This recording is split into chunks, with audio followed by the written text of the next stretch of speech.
عاجز صاحب، ماضی میں بھی جو غیر قانونی طور پہ مقیم افغانی ہیں ان کو بھیجنے کی کوششیں ہوئی ہیں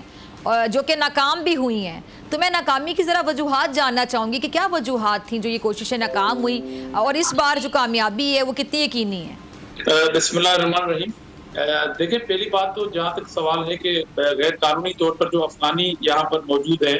ان کو ملک سے جانے کے لیے ایک ٹائم فریم دیا گیا ہے،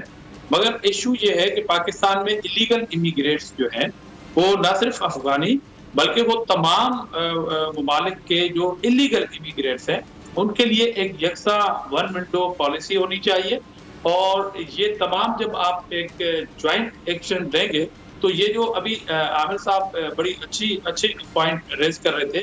کہ وہ جو تاثر ہے نا کہ یہ تاثر ختم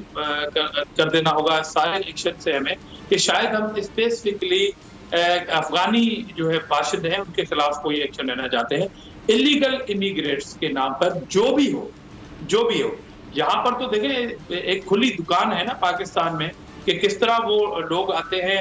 اور وہ بس جاتے ہیں کراچی کے اندر. پھر یہ بات بھی رپورٹ ہوتی رہی ہے ایپیکس کمیٹی میں، بارہا یہ بریفنگز آتی رہی ہیں کہ جتنے بھی کرائم ہیں اس میں افغانی باشندے جو الیگل امیگریٹس کے طور پر یہاں پر رہ رہے ہیں ان کی انوالومنٹ ہے. تو ہمیں ڈیسیشن تو لینا پڑے گا، مگر میرے خیال میں پڑوسی ممالک کے حوالے سے وہ تمام خدشات، مثال کے طور پر کچھ عرصہ پہلے یہ ایک کاروائی ہو رہی تھی ان کے اور جو بلاک کیے جا رہے تھے شناختی کارڈ، تو اس میں جو ہمارے پاکستانی پختون بھائی تھے،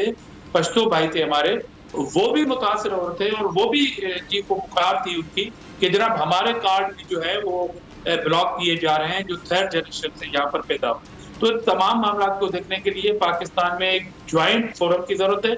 ایک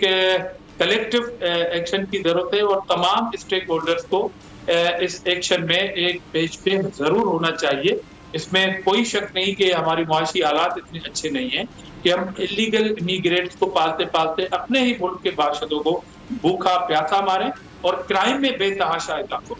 تو ظاہر ہے یہ ایکشن تمام اسٹیک ہولڈر کو ایک پیج پہ ضرور آنا چاہیے اور تمام جو الیگل امیگریٹس ہیں جو چاہے کسی بھی ملک کے ہیں سب کے خلاف ایک ایکشن نظر آنا چاہیے. سبسکرائب کریں اور بیل دبائیں تاکہ کوئی خبر رہ نہ جائے.